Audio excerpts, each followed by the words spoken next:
यदि आपका जीवन अच्छा नहीं है, आपके जीवन में यदि पवित्रताएं नहीं है, आपका जीवन यदि अनुशासित और मर्यादित नहीं है, तो ख्याल निकाल दीजिए कि आपकी औलाद मर्यादा पुरुषोत्तम राम बन करके खड़ी होगी। ये केवल एक ख्याली पुलाव है।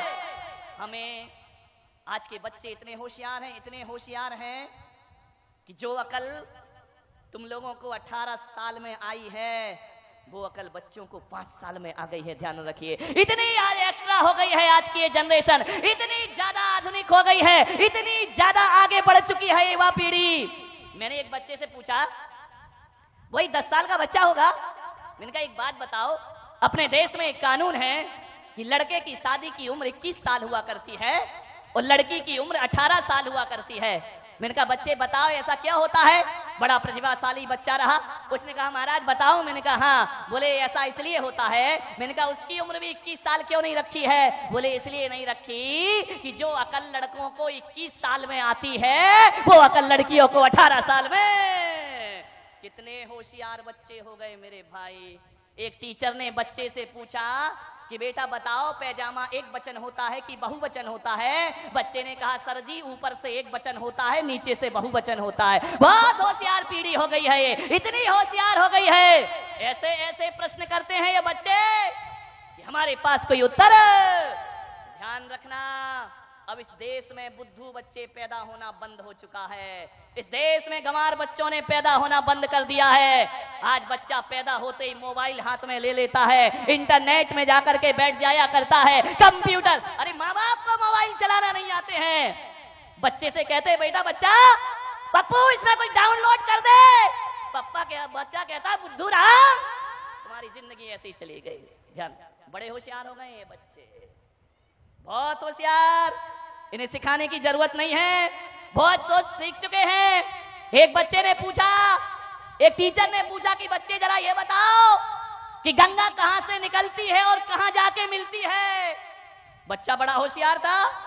बच्चे ने कहा हमारे पिताजी ने कहा है कोई कहीं से निकले किसी से मिले तुमको कुछ लेना देना नहीं है, इस लफड़े में बिल्कुल मत पड़ना, कौन कहां से मिला और कहां किससे जाकर के मिला।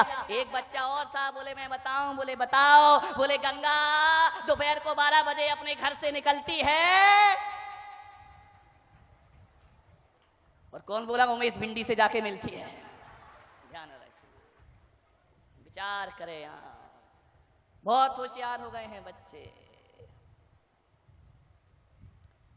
कितना भी सिखाओ ये सीखने वाले नहीं हैं। एक माँ बाप मेरे पास आए, बोले महाराज हम बच्चे को जो सिखाते हैं वो उल्टा ही करता है। मैंने कहा ध्यान रखो, ये पीढ़ी बिल्कुल नहीं सीखेगी, सिखाने के तरीके बदलना पड़ेंगे हमें। एक पति पत्नी मेरे पास दर्शन करने आए, 5-6 साल का बच्चा भी साथ था। पति पत्नी ने बच्चे से कहा कि महाराज हैं इन्हें धोख दो, इनको प्रणाम करो। बच्चा धोख देने को तैयार नहीं। माँ बाप ने उसका सिर पकड़ा और मेरे पैरों में रख दिया। अरे मैंने कहा ये क्या अत्याचार कर रहे हैं आप? बोले अत्याचार नहीं कर रहे महाराज, संस्कार दे रहे हैं। मैंने कहा धत्तेरे की संस्कार? वो अखड़ा जा रहा है, तुम उसकी गर्दन मेरे सिर में लगाए जा रहे, लगाए जा रहे, लगाए जा रहे। बच्चा कह रहा नहीं करूंगा, नहीं करूंगा, नहीं करूंगा। तो मैंने कहा इस तरीके से ये प्रणाम नहीं करेगा। तो उन्होंने कहा महाराज हम कैसे सिखाएं, बड़ा ढीठ हो गया, कुछ सीखता ही नहीं है। मैंने कहा बच्चा ढीठ नहीं हो गया, तुम्हारी सिखाने की शैली गलत हो गई है। छोटा सा बच्चा था, ज्यादा बोलना भी उसे नहीं आता था। माँ बाप से मैंने कहा एक काम करो, तुम दोनों जरा हाथ जोड़ो। माँ बाप ने हाथ जोड़े। मैंने कहा अब तुम नमोकार मंत्र पढ़ो। माँ बाप नमोकार मंत्र पढ़ने लगे। छोटे से बच्चे ने देखा कि मम्मी पापा हाथ जोड़े हैं, उसने भी झट से हाथ जोड़ लिए। अब नमोकार तो उसे आता नहीं था, वह मुंह से बुदबुदाने लगा, ओंठ चलाने लगा। अब मैंने कहा तुम दोनों प्रणाम करो। माँ बाप ने प्रणाम किया और बच्चे ने भी प्रणाम कर लिया। एक बात याद रखना, ग्वालियर वालों में आपसे इतना ही कहना चाहता हूँ, ये बात कहने का इतना ही मेरा मकसद है कि ये पीढ़ी 21वीं सदी की पीढ़ी ये सिखाने से नहीं सीखेगी, ये दिखाने से सीखा करती है। अरे जैसा तुम करोगे वैसा बच्चे करेंगे, जैसा तुम दिखाओगे बच्चे वैसा ही।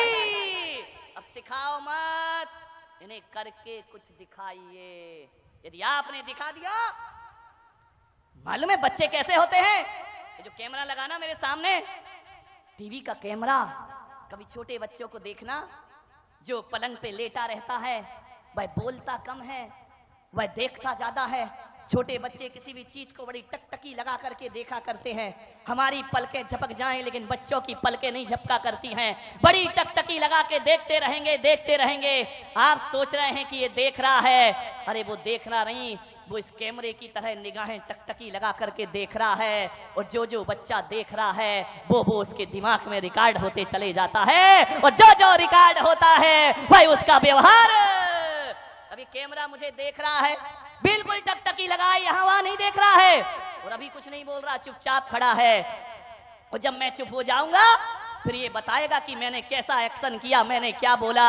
अरे कैमरा अपनी तरफ से कुछ नहीं बोलता, जो बोलता है वह हमारे को देखकर बोलता है। और बच्चे अपनी तरफ से कुछ नहीं सीखते, जो भी सीखते हैं वह परिवार को देख करके सीखा करते हैं, हमारे व्यवहार को देख करके सीखा करते। हमारे घर में कैसा व्यवहार, एक पति बार बार झुंझलाएगा, बात बात पर उत्तेजित होगा। मैं आपसे पूछता हूं, सोचो बच्चा क्या रिकॉर्डिंग करेगा। एक बात ध्यान रखिए, जब तक औलाद नहीं हुई है तब तक जो करना है कर लो, और जिस दिन किसी औलाद को जन्म दे दो तो माँ बाप बनने का रोल अदा आपको करना चाहिए, शिक्षक बनने का रोल अदा आपको करना चाहिए। माँ की गोद बच्चे की प्रथम पाठशाला हुआ करती है। स्कूली ज्ञान के भरोसे मत रहना। स्कूलों में तो केवल डिग्रियां पकड़ा दी जाएंगी, स्कूलों में डॉक्टर बनाया जाएगा, इंजीनियर बनाया जाएगा, वकील बनाया जाएगा, स्कूलों में आईएएस आईपीएस अफसर बना दिया जाएगा। लेकिन ध्यान रखना, स्कूलों में डिग्रियां मिलेंगी, तुम्हारे बेटे को डॉक्टर इंजीनियर बना देंगे, लेकिन एक बात ध्यान रखना, स्कूल की शिक्षा डॉक्टर और इंजीनियर बनाती है, माँ बाप की शिक्षा एक अच्छा इंसान बनाया करती है। आप अपने बच्चे को अच्छा इंसान बनाइए, एक आदर्श व्यक्ति बनाइए। कैसा जीवन है, एक दादाजी को बच्चा जवाब दे देता है, क्या संस्कार है आपके घर में, विचार करिए, सोचिए आप। एक दादाजी को बच्चा जवाब दे रहा, मैंने दादाजी से कहा कि दादाजी ये जवाब दे रहा है आपको। बोले क्या करूं महाराज, सुनता ही नहीं है। एक बोलो तो हजार सुनाता है। मैंने कहा तुम कैसे दादाजी हो? बोले महाराज पूरे जीवन में मेरे बच्चे ने कभी मुझे जवाब नहीं दिया होगा, जो पोता मुझे जवाब देता है। मैंने कहा एक काम करो, जब ये तुम्हें अनर्गल बोले हो, जब तुम्हें जवाब दे तो एक चांटा गाल में जोर से बच्चे को मार देना चाहिए। बोले महाराज कई बार मन होता है लेकिन मारने की हिम्मत नहीं होती। मैंने कहा क्यों? बोले मुझे डर लगता है कि बच्चा पलट के मुझे चांटा ना मार दे। आप सोचिए, विचार करिए, क्या संस्कार दिए हैं आपने। अरे तुम्हें दादाजी होने का हक किसने दे दिया कि एक पोते से आपको डर लगता है?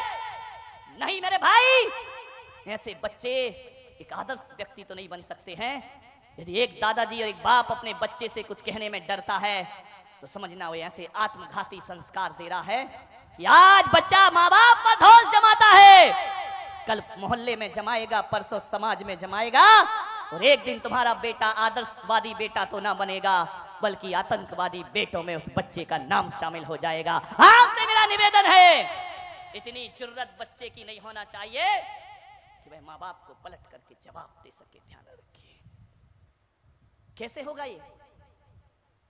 जब पति पत्नी रात दिन झगड़ते रहेंगे, लड़ते रहेंगे, जब आप अपने माँ बाप को जवाब देंगे तो औलाद भी तुम्हें जवाब देगी। ध्यान रखिए, बच्चे वही करते हैं जो तुम करते हो। ध्यान रखिए, आप सोचते हो कि बुढ़ापे में हमारा बच्चा हमारी सेवा करे, एक अच्छा बेटा बने, तो आपसे मेरा निवेदन है कि आज से ही अपने घर में बुजुर्गों का सम्मान करना सीख जाइए।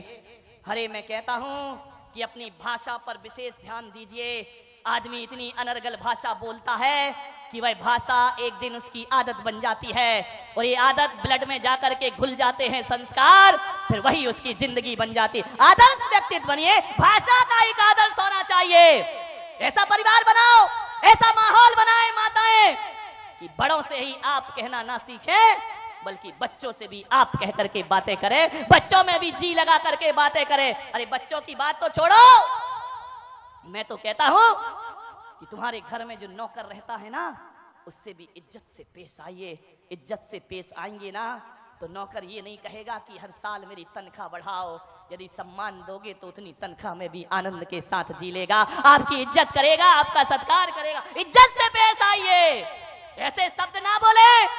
मैं बड़े आदर के साथ बहुत बहुमान देता हूं कि जैन समाज में एक समाज ऐसी है जिसने आज भी अपनी भाषा की सभ्यता नहीं खोई है और इतनी अच्छी भाषा उनके घरों में बोली जाती है।